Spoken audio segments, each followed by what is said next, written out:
안녕하세요, 이든 시그널입니다. 현재 인터넷 커뮤니티를 뜨겁게 달군 사건이 하나 있습니다.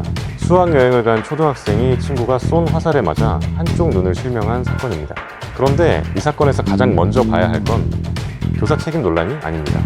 가해 학생은 도대체 왜 장난감 화살의 고무를 제거하고 칼로 화살촉을 뾰족하게 깎은 뒤 그 화살을 친구에게 쐈는가? 가해 학생 측은 벽이 뚫리는지 궁금해서 쏜 것이라고 해명했습니다. 하지만 피해 학생은 베개로 얼굴을 가리고 있었고 주변 친구들도 말렸습니다.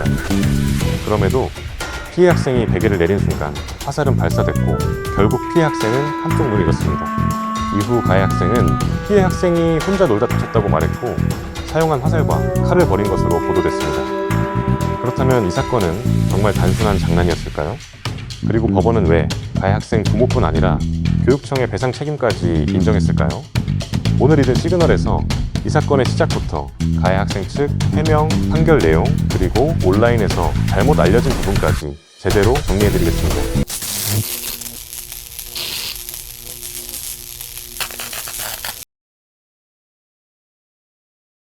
사건은 2017년 7월 경북 영주의 한 초등학교 학생들이 수학여행을 갔을 때 벌어졌습니다. 장소는 경기도의 한 유스 호스텔이었습니다. 처음에는 학생들이 숙소 안에서 장난감 활과 화살을 가지고 놀고 있었던 것으로 알려졌습니다. 그런데 여기서 상황이 이상하게 흘러갑니다. 가해 학생은 장난감 화살 끝에 있던 고무 패킹을 제거했습니다.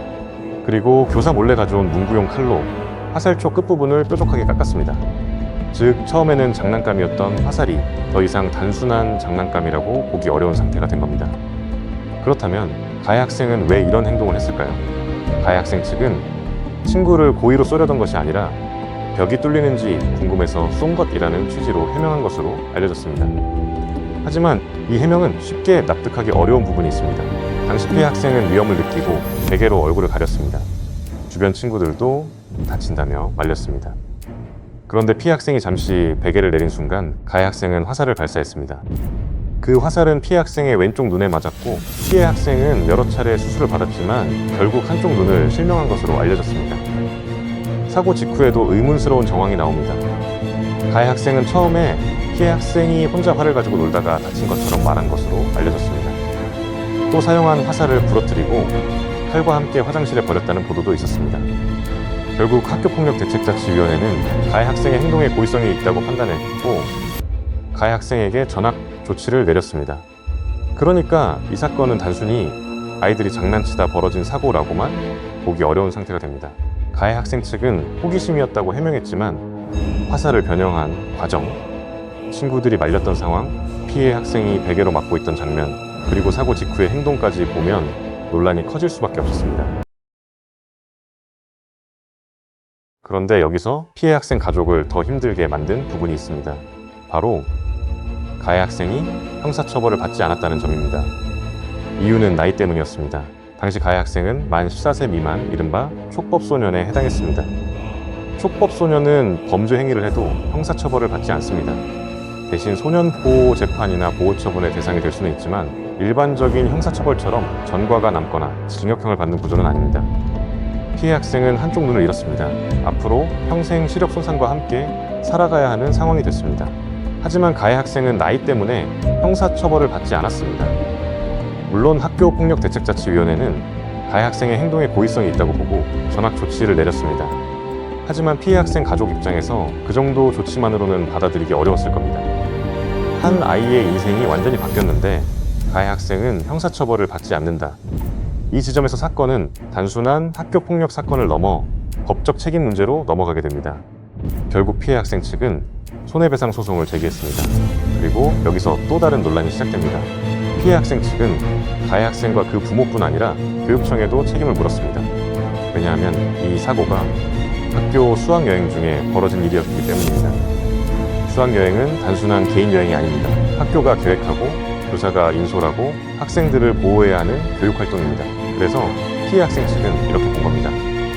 가해 학생의 행동이 가장 큰 원인이지만 학교와 교사도 학생들을 제대로 관리했는지 따져봐야 한다.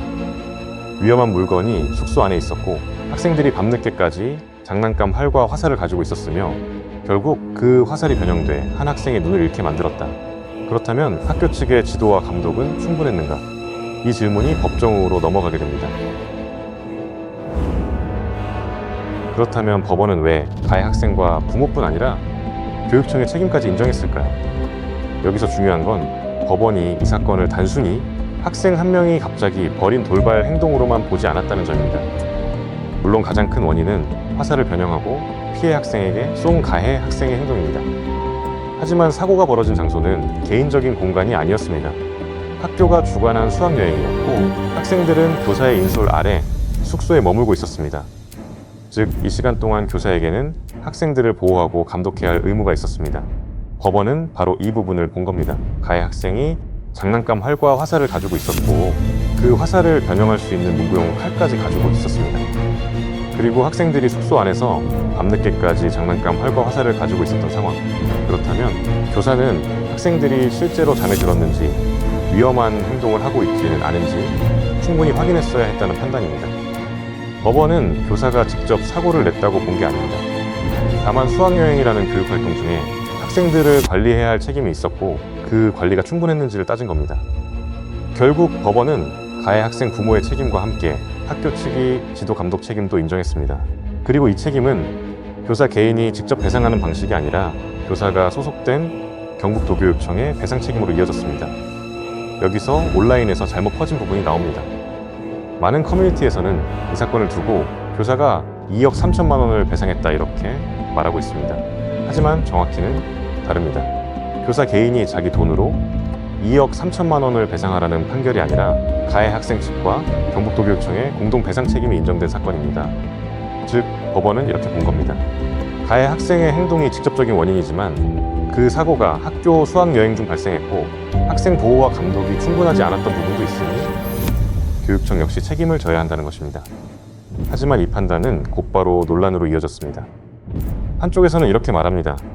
수학여행은 학교가 책임지는 교육활동이다. 학생 시 위험한 물건을 가지고 있었고 그걸로 친구가 실명했다면 학교도 책임을 피할 수 없다. 반대로 다른 쪽에서는 이렇게 말합니다. 학생이 몰래 칼을 가져오고 화살을 깎아서 친구에게 쏠 것까지 교사가 어떻게 예측하느냐. 이 지점이 바로 이 사건이 지금까지도 논란이 되는 이유입니다. 피해 학생 입장에서는 평생 지울 수 없는 피해가 남았습니다. 하지만 현장 교사 입장에서는 예상하기 어려운 학생의 돌발 행동까지 어디까지 책임져야 하느냐는 부담이 남게 됐습니다. 그래서 이 사건은 단순히 누가 돈을 배상했느냐의 문제가 아닙니다. 학교가 학생을 보호해야 하는 책임, 가해 학생 부모의 책임, 그리고 교사가 현실적으로 통제할 수 있는 범위가 어디까지인지 묻는 사건입니다. 이 사건은 단순한 장난 사고도 단순한 교사 책임 논란도 아닙니다. 한 아이는 한쪽 눈을 잃었고 가해 학생은 형사처벌을 받지 않았으며 법원은 교육청의 책임까지 인정했습니다. 하지만 이 사건을 교사가 2억 3천을 배상했다는 말로만 보면 사건의 핵심은 오히려 흐려집니다. 진짜 질문은 이것입니다. 학교가 주관한 수학여행 중 벌어진 사고라면 학교와 교사는 어디까지 책임져야 할까요? 여러분은 어떻게 생각하시나요? 지금까지 믿음 시그널이었습니다.